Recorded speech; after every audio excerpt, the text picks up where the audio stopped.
जय हिंद साथियों, welcome to self study classes with Sumit Jain YouTube channel में आप सभी का स्वागत है। दोस्तों, आज का वीडियो स्टार्ट हो चुका है, तो सभी लोग लाइव आ जाएं। और आज का वीडियो हम गणित शिक्षा शास्त्र से संबंधित है और आप सभी निरंतर देख रहे हैं। बड़ा अच्छा लग रहा है कि आप सभी के लिए वीडियो भी अच्छा लग रहा है। ठीक है, तो सभी के लिए जय हिंद, सभी के लिए गुड आफ्टरनून। ठीक है, स्टार्ट करेंगे। जो भी साथी अभी तक चैनल को सब्सक्राइब नहीं कर पाए हैं वो सब्सक्राइब कर लेना और वीडियो को सभी को लाइक कर देना है और शेयर कर देना है। जो भी साथी टेलीग्राम ग्रुप से नहीं जुड़े हैं वो टेलीग्राम ग्रुप से जुड़ जाएंगे। ठीक है, टेलीग्राम ग्रुप में आपको सारी की सारी पीडीएफ प्रेषित की जाती है, तो सभी को टेलीग्राम ग्रुप में अवश्य जुड़ना है। दोस्तों, ये जो हमारा शिक्षा शास्त्र का, गणित शिक्षा शास्त्र का ये वीडियो है, अपना दूसरा पार्ट है। फर्स्ट पार्ट जिन्होंने नहीं देखा वो जरूर देखें। आज का जो हमारा पहला प्रश्न है वो क्या कह रहा है कि एक अच्छा गणितज्ञ होने के लिए जरूरी होता है तो क्या होता है। सभी लोग उत्तर बताएंगे। एक अच्छा गणितज्ञ होने के लिए जरूरी क्या होता है? सवालों के उत्तर देने की तकनीक में निपुणता, अधिकतर सूत्रों को याद करना, बहुत जल्दी सवालों को हल करना, या फिर सभी अवधारणाओं को समझना, लागू करना, उनमें संबंध बनाना। तब आपका जो उत्तर हो जाएगा वो क्या होगा? सभी लोगों को उत्तर देना है, फटाफट से सभी लोग उत्तर देंगे। और पहले तो वीडियो को लाइक कर दें सभी लोग, है ना। पहले लाइक कर देना है, फिर फटाफट से उत्तर देना है। आज का जो आपका पहला प्रश्न का उत्तर हो जाएगा वो क्या होगा? वो होगा दोस्तों, सभी अवधारणाओं को समझना, लागू करना और उनमें संबंध बनाना। ये माने डी नंबर का जो है ये सही हो जाएगा। ठीक है, फटाफट से उत्तर देना है आप सभी को। सभी अवधारणाओं को समझना, लागू करना और उनमें संबंध बनाना एक अच्छा गणितज्ञ होने के लिए जरूरी होता है कि आप सभी अवधारणाओं को अच्छी तरह समझें तथा उन्हें लागू करें व लागू करते हुए उनके बीच संबंध स्थापित करें, तो ये एक अच्छा गणितज्ञ होता है, ऐसा उसकी अवधारणाएं होती हैं। नेक्स्ट जो हमारा प्रश्न है, सभी लोगों को जल्दी से लाइक कर देना है। ठीक है, हाँ, आकृतियों के निम्नलिखित पहलुओं में से किसका प्राथमिक स्तर से कोई संबंध नहीं है? तो उत्तर बताना है हमें जल्दी से। प्राथमिक स्तर से कोई संबंध नहीं है तो किसका नहीं है? प्रतिरूप का, सममिति का, कोण का या फिर चौपड़ का? तब जल्दी जल्दी से सभी लोगों को आंसर बताना है। कुमकुम जी, रितु जी, अर्पिता जी, मुकेश जी, सभी लोग उत्तर बताएंगे। प्रश्न क्रमांक 33 का जो आंसर हो जाएगा वो क्या हो जाएगा? सभी लोगों का जो आंसर आया है वो क्या आया है? बी यानी कि कोण। आकृतियों के निम्नलिखित पहलुओं में से किसका प्राथमिक स्तर से कोई संबंध नहीं है? तो कौन इसका सही हो जाएगा? विकल्प नंबर बी इसका सही हो जाएगा। अधिकांश लोगों का उत्तर बी आया है, कुछ लोग डी बता रहे हैं लेकिन इसका बी है। ठीक है, याद रख लेना। अगला क्वेश्चन है, संख्याओं के संदर्भ में प्राथमिक कक्षा के बच्चे अर्थात वे बच्चे जिनका आयु वर्ग 8-9 वर्ष है निम्नलिखित में से किस समुच्चय में प्रवीण हैं? उत्तर बताना है। 34 का उत्तर बताओ। प्रश्न बड़ा बढ़िया है और बहुत बढ़िया है, जल्दी से लिखेंगे। उत्तर बताना है। योगेश जी, रोयल जी, सभी लोग बताएंगे। नीलू जी, उत्तर क्या हो जाएगा? संख्याओं के संदर्भ में आपका पहला प्रश्न है, वर्गीकरण, प्रतिवर्त्यता, अनुपातिक विवेचन, पंक्तिबद्धता, प्रतिवर्त्यता, अनुपातिक विवेचन, पंक्तिबद्धता, वर्गीकरण, अनुपातिक विवेचन या पंक्तिबद्धता, वर्गीकरण, प्रतिवर्त्यता। तब आपका उत्तर क्या हो जाएगा? सभी लोगों ने जो उत्तर बताया है वो क्या बताया है? वो बताया है, अधिकांश लोगों ने ए बताया है, लेकिन इसका जो सही उत्तर होगा वो डी होगा। डी यानी पंक्तिबद्धता, वर्गीकरण, प्रतिवर्त्यता, ये डी वाला सही होगा। संख्याओं के संदर्भ में प्राथमिक कक्षा के 8-9 वर्ष की आयु के बच्चे पंक्तिबद्धता, वर्गीकरण, प्रतिवर्त्यता में प्रवीण हो जाते हैं, यानी कि जो विकल्प नंबर डी है वो इसका सही हो जाएगा। ठीक है, अगला क्वेश्चन है दोस्तों, गणित से भयभीत होने और उसमें असफल होने के लिए निम्नलिखित में से किसे एक कारण नहीं माना जा सकता? तो जल्दी से उत्तर बताना है। 35 का मोस्ट इंपोर्टेंट आईएमपी क्वेश्चन है। गणित से भयभीत होने और उसमें असफल होने के लिए निम्नलिखित में से किसे एक कारण नहीं माना जा सकता? तब आपका उत्तर क्या होगा? सभी लोगों को उत्तर बताना है, जल्दी से लिखो। उत्तर क्या हो जाएगा? छोटे लाल, सुधा जी, अनुज तिवारी जी, सभी लोगों का जो आंसर आ रहा है वो क्या होगा? जब 35 का जो आंसर हो जाएगा वो क्या होगा? सभी लोगों ने उत्तर बताया है डी, तो बहुत बढ़िया, डी इसका सही है। गणित में भयभीत व उससे असफल होने का कारण लैंगिक भेद नहीं है, यानी कि जो विकल्प नंबर डी है वो इसका सही हो जाएगा। ठीक है, बहुत बढ़िया। अगला क्वेश्चन है दोस्तों हमारा, अगला क्या है? अगला जो है वो क्वेश्चन है कि कक्षा तीसरी के विद्यार्थी को आधे की संकल्पना का परिचय देने के लिए शिक्षक निम्नलिखित क्रियाकलापों की योजना बनाता है। प्रश्न क्रमांक 36 का उत्तर बनाता है। किस चीज की योजना बनाता है? चित्र दिखाता है जिसमें आधा प्रदर्शित किया गया हो, आधे का चिन्ह लिखता है, बहुत सारे मूर्त पदार्थों को आधे में विभाजित करता है, कहानी या शब्दों के प्रयोग से आधा प्रदर्शित करता है। तब आपका उत्तर क्या हो जाएगा? नीचे कूट भी दिया है तो कूट में से उत्तर बताना है, सभी को बताना है। क्रियाकलापों की योजना बनाता है, तो जल्दी से बताओ उत्तर क्या हो जाएगा। 36 का सभी लोगों को बताना है। जो भी साथी अभी तक चैनल से नहीं जुड़ पाए हैं वो चैनल को सब्सक्राइब कर लें। और रोज आपकी 2:30 बजे क्लास होती है गणित शिक्षा शास्त्र की, है ना। इसके बाद अन्य शिक्षा शास्त्र के वीडियो आएंगे गणित जैसे ही कंप्लीट होता है। शाम को 6:30 बजे पर्यावरण की लाइव क्लास होती है, 7:15 बजे आपकी होती है बाल विकास की। तब आपका जो उत्तर हो जाएगा दोस्तों वो हो जाएगा ए मतलब जो है ए इसका सही हो जाएगा, ठीक है। बहुत सारे मूर्त पदार्थों को आधे में विभाजित करता है, फिर चित्र दिखाता है उसमें आधा प्रदर्शित करता है, फिर कहानियां शब्दों के द्वारा आधा प्रदर्शित करता है, और फिर जो हो जाएगा कि आधे का चिन्ह दिखाता है। तो ये सारे के सारे जो क्वेश्चन हैं, जो विकल्प हैं आपके सही हो जाएंगे, ठीक है। अगला जो हमारा क्वेश्चन है उसको देख लेते हैं।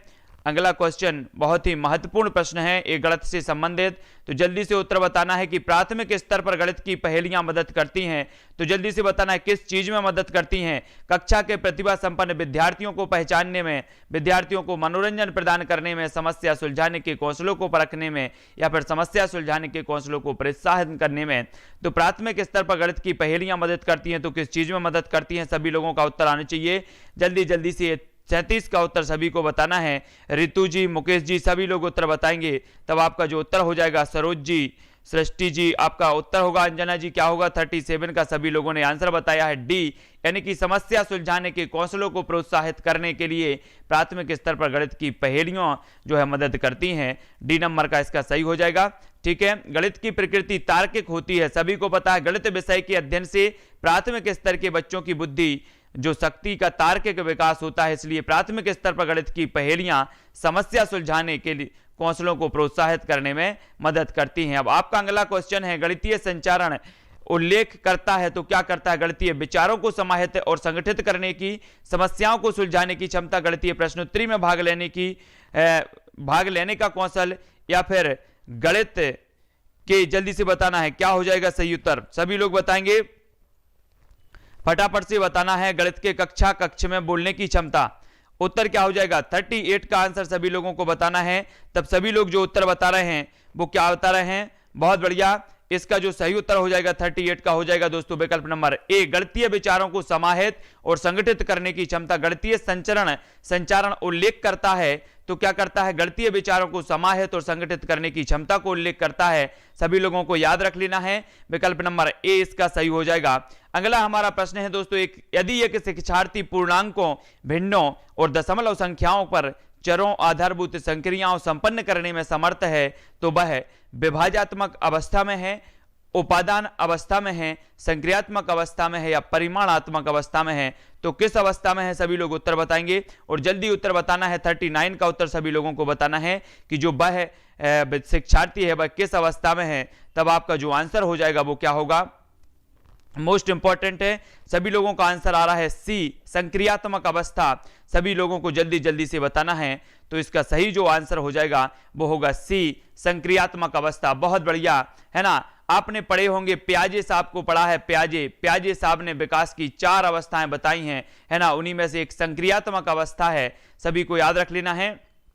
यदि शिक्षार्थी पूर्णांकों, भिन्नों और दशमलव संख्याओं पर चारों आधारभूत संक्रियाएं जोड़, घटाव, गुणा व भाग संपन्न करने में समर्थ है तो संक्रियात्मक अवस्था में है।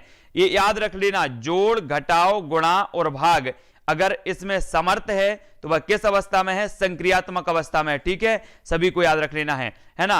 अब बताएंगे, आपको बताना है कि प्याजे साहब ने संक्रियात्मक अवस्था की जो आयु मानी है वो क्या मानी है। जल्दी से उत्तर बताना है, सभी लोग बताएंगे संक्रियात्मक अवस्था की आयु क्या मानी है प्याजे ने, जीन प्याजे ने। जल्दी से हमें लिखना है, फटाफट से उत्तर बताना है। और नेक्स्ट आपका प्रश्न है, प्राथमिक स्तर पर गणित की अच्छी पाठ्य पुस्तक के लिए निम्नलिखित में से कौन सी विशेषता महत्वपूर्ण है, सभी लोग बताएंगे। प्रश्न क्रमांक 40 का उत्तर बताना है। बहुत बढ़िया, अधिकांश लोगों ने जल्दी जल्दी से उत्तर बताना है कि प्राथमिक स्तर पर गणित की अच्छी पाठ्य पुस्तक के लिए निम्नलिखित में से कौन सी विशेषता महत्वपूर्ण है। तब उत्तर क्या हो जाएगा, 40 का सभी लोगों को बताना है। सभी लोग जल्दी जल्दी से बताएंगे और बहुत ही महत्वपूर्ण प्रश्न है। तो उत्तर क्या हो जाएगा, तब आप सभी लोग जो उत्तर बता रहे हैं वो क्या बता रहे हैं, जल्दी बताओ। हिंदी की पेडागोजी करा दी है, हिंदी की पेडागोजी की मैंने पूरे वीडियो डाल रखे हैं, तो वो सभी लोग देख लेना। इसका विकल्प जो हो जाएगा उसमें अवधारणाओं का परिचय संदर्भों के द्वारा दिया जाना चाहिए, है ना। गणित की अच्छी पाठ्य पुस्तक के लिए निम्नलिखित में से कौन सी विशेषता महत्वपूर्ण होती है, तो उसमें अवधारणाओं का परिचय संदर्भों के द्वारा दिया जाना चाहिए, यानी कि जो विकल्प नंबर ए है वो इसका सही हो जाएगा। ठीक है, ए नंबर का। गणित की अच्छी पाठ्य पुस्तक की विशेषता है कि उसमें अवधारणाओं का परिचय संदर्भों के द्वारा दिया जाना चाहिए, वो आवश्यक चित्र स्पष्ट हो। तो ये सभी को याद रख लेना, विकल्प नंबर ए जो है वो इसका सही हो जाएगा। अगला क्वेश्चन है, वैदिक गणित आजकल विशेष रूप से प्राथमिक विद्यालय के बच्चों में बहुत लोकप्रिय होता जा रहा है, इसका प्रयोग निम्न में से किसके विकास में संवर्धन होता है, तो जल्दी से बताओ। संवर्धन में होता है तब चार विकल्प आपके हैं कि विद्यार्थियों के गणित में परिकलन प्रक्रिया की समझ, विद्यार्थियों के गणित में समस्या समाधान कौशल, विद्यार्थियों के गणित में एकाग्रता, गणित में गणना के कौशल तथा गति। तो 41 का उत्तर सभी को बताना है कि उत्तर क्या हो जाएगा। जल्दी जल्दी से सभी लोग बताएंगे, ममता जी, रितेश जी, जितेंद्र जी, भूपेंद्र जी। तब आपका जो उत्तर हो जाता है दोस्तों वो क्या होता है, वो होता है कि वैदिक गणित आजकल विशेष रूप से प्राथमिक विद्यालय के बच्चों में बहुत लोकप्रिय होता जा रहा है, इसका निम्न में से किसके विकास संवर्धन में होता है।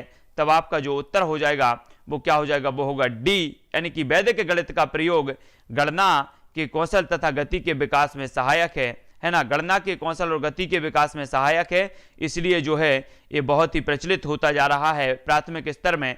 कक्षा में गणितीय मनोरंजनात्मक क्रियाकलाप तथा चुनौतीपूर्ण ज्यामितीय पहेलियां संबंधी क्रियाकलाप महत्वपूर्ण है, क्यों है महत्वपूर्ण। तब आपको बताना है कि वे गणित में कम सफल विद्यार्थियों तथा मंद गति से सीखने वाले शिक्षार्थियों में रुचि उत्पन्न करने में सहायक होते हैं। वे शिक्षार्थियों को उनकी गणित की कक्षा की एकरूपता तथा दैनिक चर्या के कारण होने वाली ऊब से बाहर लाते हैं, या फिर वे प्रतिभाशाली शिक्षार्थियों को उचित अवसर प्रदान करते हैं। वे प्रत्येक शिक्षार्थी की स्थानिक व विश्लेषण योग्यता के संवर्धन में सहायक हैं। तब आपका जो उत्तर हो जाएगा 42 का वो क्या होगा, सभी लोगों का आंसर आना चाहिए। जल्दी जल्दी से सभी लोग बताएंगे। इसका जो सही उत्तर होगा दोस्तों वो होगा डी, यानी कि कक्षा में गणितीय मनोरंजनात्मक क्रियाकलाप तथा चुनौतीपूर्ण ज्यामितीय पहेलियां संबंधी क्रियाकलाप महत्वपूर्ण हैं, क्योंकि वे प्रत्येक शिक्षार्थी की स्थानिक व विश्लेषणात्मक योग्यता के संवर्धन में सहायक होते हैं, यानी कि जो विकल्प नंबर डी है आंसर सही हो जाएगा। ठीक है, बहुत बढ़िया। अगला हमारा क्वेश्चन है दोस्तों, एक बच्चा जो है जिस अवस्था में सभी संबंधी संक्रियाओं को करने में सक्षम है तथा भिन्नों के संप्रत्यय की व्याख्या करने में सक्षम है, वह अवस्था कौन सी है। 43 का आंसर सभी को बताना है कि एक बच्चा है जो सभी संबंधी संक्रियाओं को करने में सक्षम है तथा भिन्नों के संप्रत्यय की व्याख्या करने में सक्षम है, वह किस अवस्था में है, सभी लोगों को बताना है। उत्तर क्या हो जाएगा, मोस्ट इंपॉर्टेंट है, जल्दी जल्दी से सभी लोग लिखेंगे, फटाफट से लिखेंगे। उत्तर क्या हो जाएगा, एक बच्चा, सभी लोग जो उत्तर बता रहे हैं वो क्या बता रहे हैं, 43 का जो आंसर बता रहे हैं वो बता रहे हैं बी, यानी कि संक्रियात्मक अवस्था। संक्रियात्मक अवस्था इसे कहा जाएगा जब बच्चा भिन्नों के संप्रत्यय को व्याख्या करने में सक्षम हो जाता है, तब वो अवस्था है वो संक्रियात्मक अवस्था है। सभी लोगों को याद रख लेना है। ठीक है, हाँ। अगला क्वेश्चन है, प्राथमिक कक्षा का एक बच्चा संख्या, संक्रिया, चिन्हों, सिक्कों एवं घड़ी की सुइयों में अंतर स्थापित नहीं कर पाता।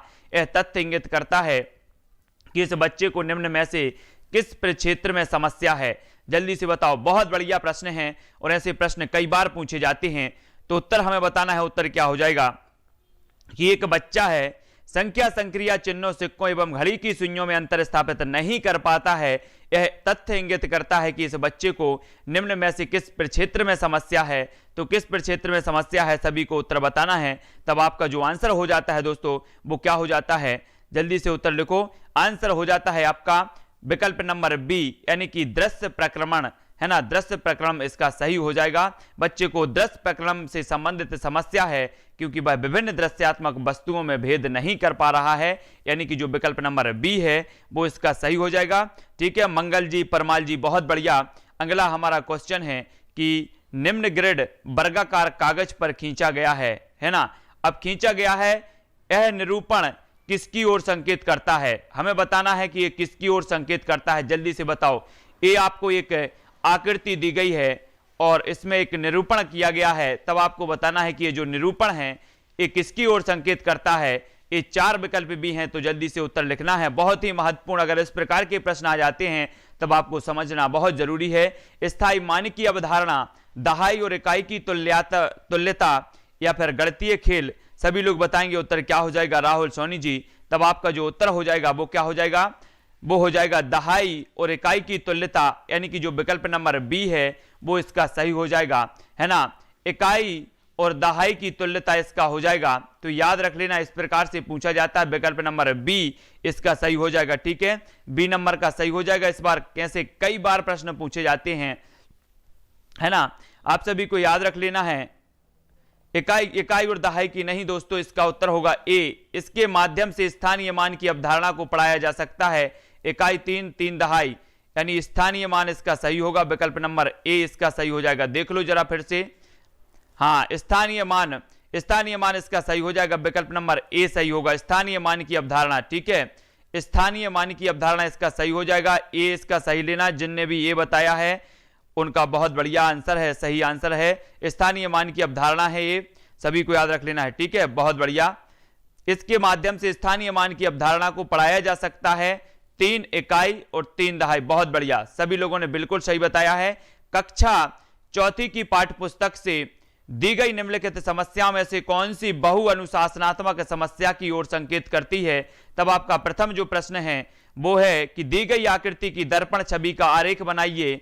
दी गई आकृति में कितनी समितियां सममिति रेखाएं हैं। किसी दी गई ज्यामितीय आकृति में एक सममिति रेखा खींचना। भारत के झंडे का आरेख बनाइए और झंडे में सममिति रेखाओं की संख्या को पहचान कीजिए। तब आपको बताना है कि कक्षा 4 की पाठ्य पुस्तक से दी गई निम्नलिखित समस्याओं में से कौन सी बहु अनुशासनात्मक समस्या की ओर संकेत करती है। तो कौन सी करती है, सभी लोग बताएंगे, उत्तर क्या हो जाएगा। प्रश्न क्रमांक 46 का उत्तर हमें बताना है, तो उत्तर क्या होगा। तब आपका जो उत्तर होगा वो क्या हो जाएगा, उत्तर होगा दोस्तों इसका डी, बहुत बढ़िया। भारत के झंडे का आरेख बनाइए और झंडे में सममिति रेखाओं की संख्या को पहचान कीजिए, बहुत बढ़िया, डी नंबर का इसका सही हो जाएगा। बहु अनुशासनात्मक उपागम के अंतर्गत विभिन्न विषयों के अनुशासन को भी सम्मिलित करने का प्रयत्न किया जाता है।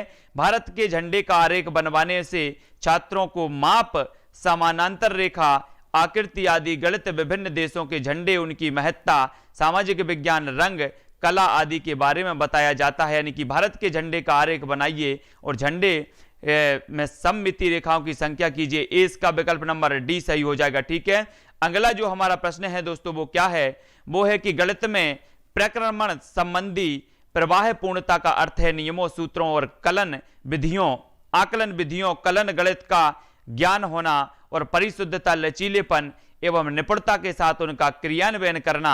गणित में लचीलापन खालिस्तान की ओर संकेत करता है, तो किसकी ओर संकेत करता है, सभी का आंसर जल्दी से बताना है। उत्तर क्या हो जाएगा, जल्दी बताओ। समान निपुणता के साथ अंकगणित और ज्यामिति की समस्याओं का समाधान करने की योग्यता, है ना, एक से अधिक उपागमों का प्रयोग करते हुए एक खास प्रकार की समस्या का समाधान करने की योग्यता, परिशुद्धता के साथ समस्याओं का समाधान करने और सभी चरणों को लिखने की योग्यता, समान प्रकरण से विभिन्न प्रकार की समस्याओं का समाधान करने की योग्यता। तब आपका आंसर क्या हो जाएगा, सभी लोग उत्तर बताएंगे, उत्तर बताना है। तो इसका जो सही उत्तर होगा 47 का, वो क्या होगा दोस्तों, वो होगा बी, यानी कि किसी भी विषय में लचीलापन इसी बात पर निर्भर करता है कि किसी भी कथन को एक से अधिक तरीकों से किस प्रकार प्रयोगकार समस्या का हल निकाला जा सकता है, यद्यपि उसकी वास्तविकता बनी रहे। इसके अंतर्गत बच्चा अपने तरीके से जो है सवालों का हल खोजता है, यानी कि जो विकल्प नंबर बी है वो इसका सही हो जाएगा, बी नंबर, बहुत बढ़िया। आपको बताना है दोस्तों कि फरहान ने विद्यालय की पुस्तकालय में जाने पर यह पाया कि कहानी अनुभाग में रखी 100 पुस्तकें नष्ट हो गई हैं, 20 पुस्तकों का किसी को पता नहीं है, 219 पुस्तकें अलमारी में रखी हैं और 132 पुस्तकों को बच्चों को पढ़ने के लिए दे दी गया है। पुस्तकालय में कुल कितनी कहानी पुस्तकें थीं, तो जल्दी से बताना है। शिक्षक इस प्रश्न द्वारा किस मूल्य को पढ़ा सकता है, फटाक से 48 का आंसर सभी को बताना है कि शिक्षक इस प्रश्न द्वारा किस मूल्य को पढ़ा सकता है। अन्य की सहायता करना, अन्य के साथ पुस्तकों की साझेदारी करना, पुस्तकों की अच्छी देखभाल करना या फिर सहयोग की संवेदनशीलता। तब आपका उत्तर क्या होगा, 48 का उत्तर बताना है। जल्दी से उत्तर बताओ। सभी लोगों का जो आंसर आ रहा है वो क्या आ रहा है? कुछ लोग बी बता रहे हैं, अधिकांश लोग बी बता रहे हैं, बहुत बढ़िया। अन्य के साथ पुस्तकों की साझेदारी करना, यानी कि जो विकल्प नंबर बी है वो इसका सही हो जाएगा। इस प्रकार के प्रश्न के मूल्य को पुस्तकों की अच्छी देखभाल करना पड़ा जाएगा। ठीक है, तो सभी लोगों को याद रख लेना है, बी नहीं इसका सी होगा, पुस्तकों की अच्छी देखभाल करना, सी नंबर इसका सही होगा, है ना। इस प्रकार के प्रश्न के मूल्य को पुस्तकों की अच्छी जो है देखभाल करना पड़ा जाएगा, तो विकल्प नंबर सी इसका सही होगा, सी नंबर का सही होगा। ठीक है, अगला क्वेश्चन देख लेते हैं।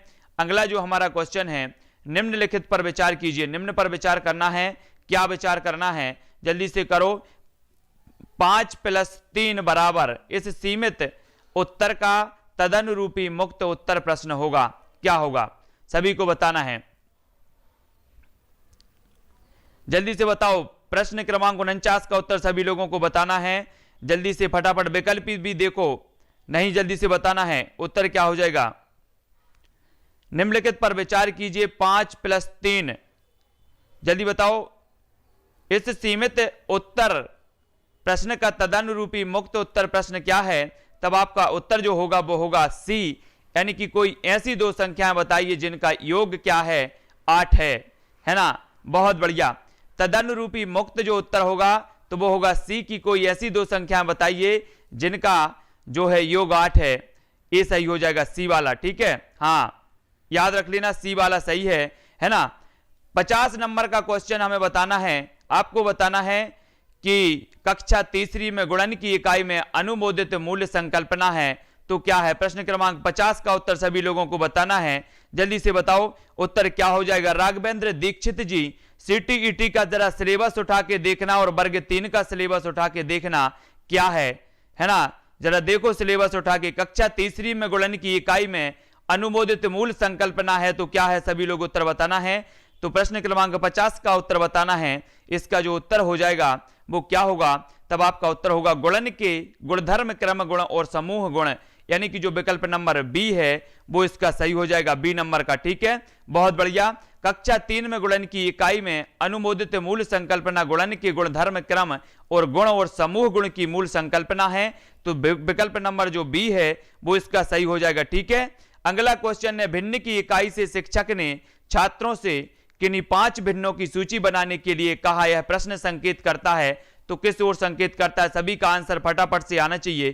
किस ओर संकेत करता है? सोचने के उच्च स्तर को, विश्लेषणात्मक सोच को, त्रिविमीय आकाशीय सोच को, या फिर सोचने के नियम के स्तर को।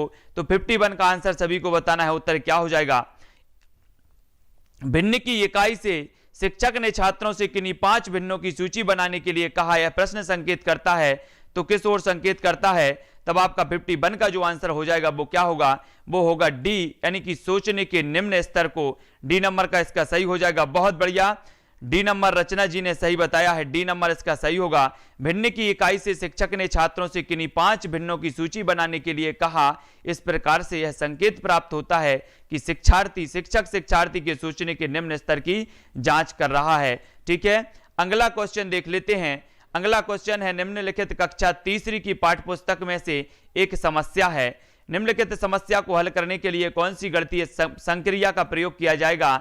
एक दूध वाला 10 दिन में 1410 लीटर दूध बेचता है, और वह एक दिन में कितने लीटर दूध बेचता है ना। उपर्युक्त सवाल में ब्लूम के संज्ञानात्मक क्षेत्र की किस दक्षता की ओर संकेत करता है? मोस्ट इंपोर्टेंट 52 का उत्तर हमें बताना है, तो जल्दी से बताओ। एक दूध वाला 10 दिन में 1410 लीटर दूध बेचता है, तो वह एक दिन में कितने लीटर दूध बेचता है? और ब्लूम के संज्ञानात्मक क्षेत्र की दक्षता की ओर भी संकेत करता है, तब आपका उत्तर क्या हो जाएगा?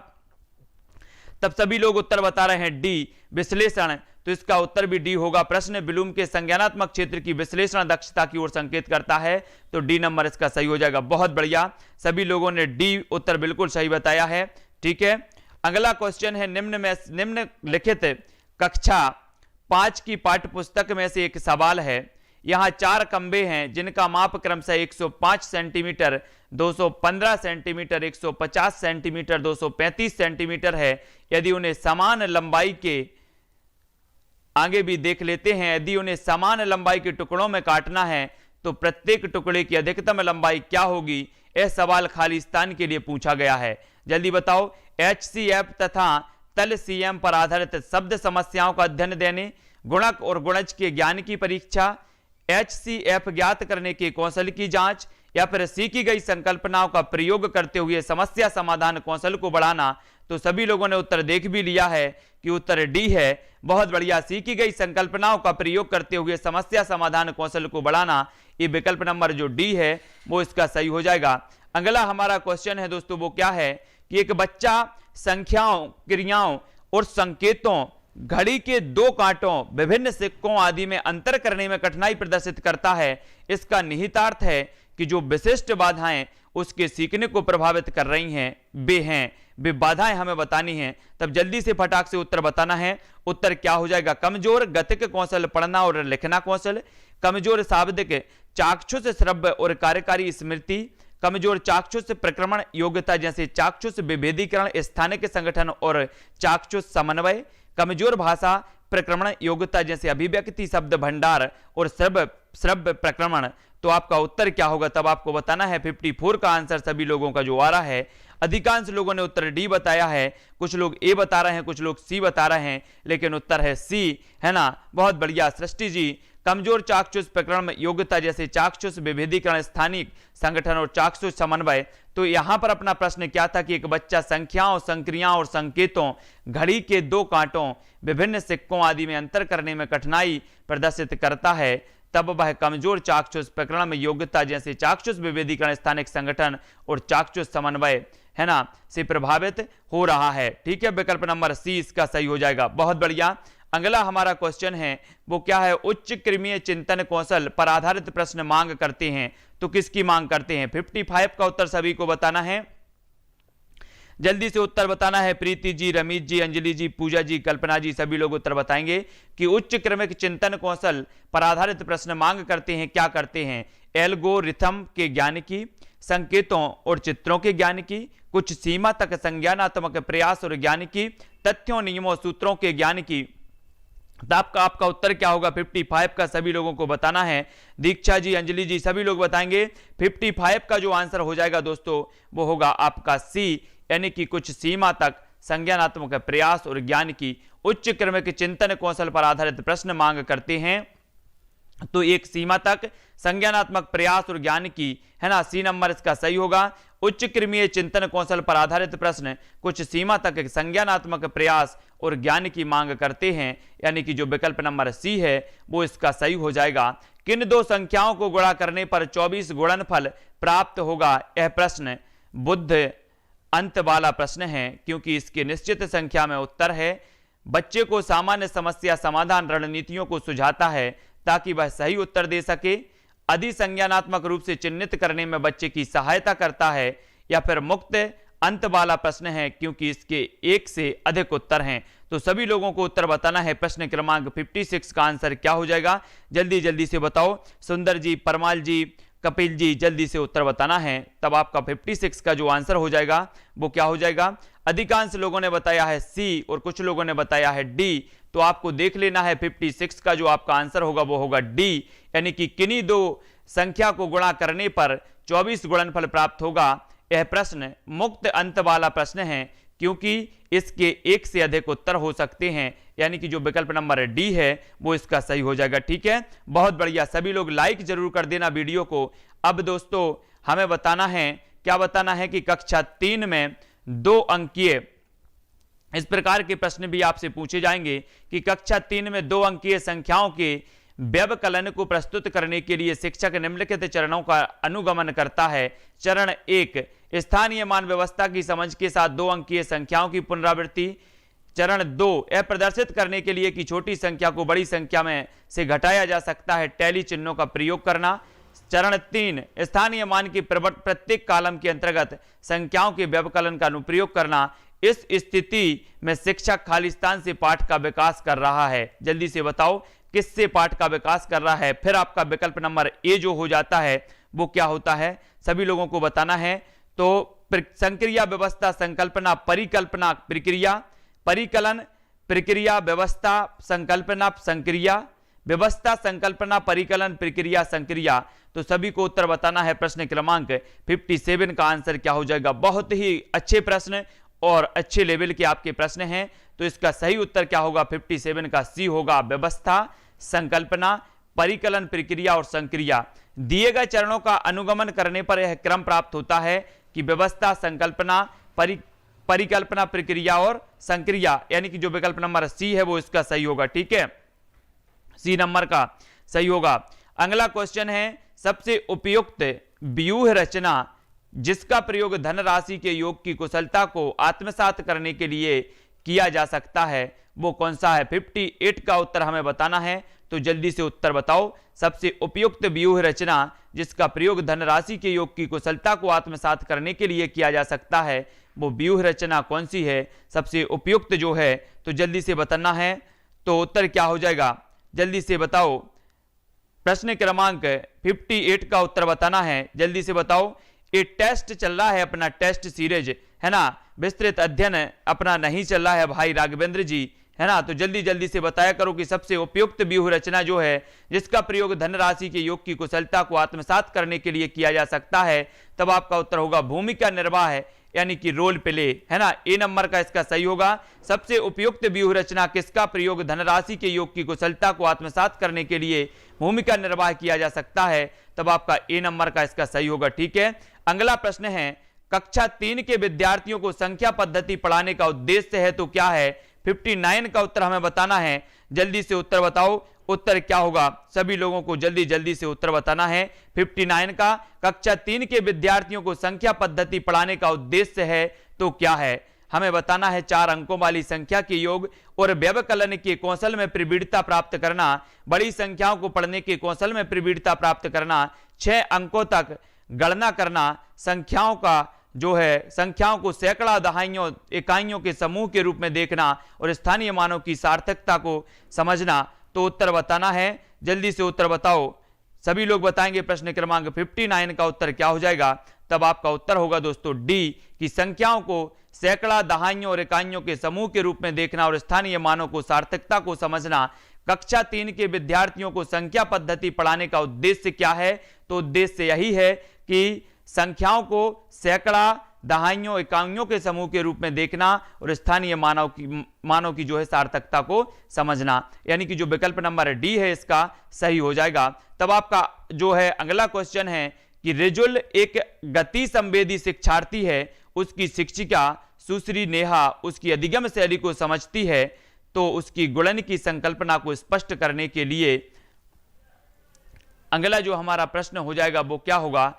गुणन को स्पष्ट करने के लिए उन्हें निम्न में से किस व्यूह रचना का चयन करना होगा? तो कौन सी व्यूह रचना को चयन करना होगा? इसका सही उत्तर भी होगा डी, आड़ी तिरछी रेखाओं पर प्रतिच्छेद बिंदुओं को गिनना, यानी कि गति संबंधी छात्रों को समझाने के लिए आड़ी तिरछी रेखाओं के प्रतिच्छेदन बिंदुओं को गिनना आदि तरीकों से सिखाया जाना चाहिए, है ना। तो ये विकल्प नंबर डी इसका सही हो जाएगा। गति संवेदी छात्रों को समझाने के लिए आड़ी तिरछी रेखाओं के प्रतिच्छेदन बिंदुओं को गिनना ताकि तरीकों से सिखाया जाना चाहिए, तो डी नंबर इसका सही हो जाएगा। और यहां पर हमारे पेडागोजी के 30 प्रश्न पार्ट 2 के कंप्लीट होते हैं। ठीक है, पार्ट 2 के 30 प्रश्न कंप्लीट होते हैं। यहां से आपकी पेडागोजी संबंधित जो समझ है वो विकसित होती है, इन प्रश्नों से विकसित होती है।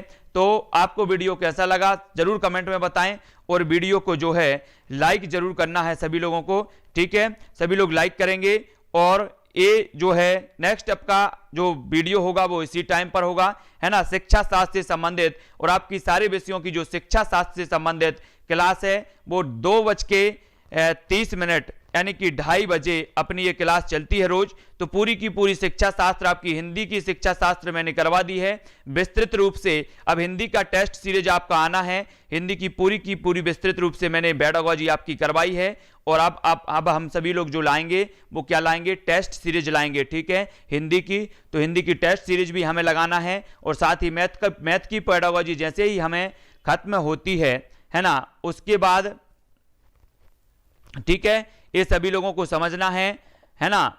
और राम जी, राजा जी, मोहम्मद जी, यशिका जी, पुष्पेंद्र जी, है ना, हेमा राजपूत जी, कुमकुम जी, जयसवाल जी, सुपर कुमकुम जी, कल्पना जी, सुरेंद्र जी, राम जी। ठीक है, तो सभी लोगों को जो है, जो भी साथी विस्तृत रूप से पढ़ना चाहते हैं वो विस्तृत रूप से पढ़ें। विस्तृत वाले वीडियो मैंने डाल के रखे हैं, वो विस्तृत पढ़ लें, पहले विस्तृत पढ़ लें फिर टेस्ट देने आए। ठीक है, सबसे पहले वो विस्तृत पढ़ के आए फिर टेस्ट देने आए तो अच्छा रहेगा। ठीक है, कल इसी टाइम अपनी क्लास होगी, विस्तृत वाले वीडियो मैंने डाले हैं तो वो जरूर देखें। ठीक है, जो लाइव क्लास होगी वो टेस्ट सीरीज पर आधारित होगी, विस्तृत वाली वीडियो मैं बना के डाल देता हूं ताकि आप लोग देख सकें।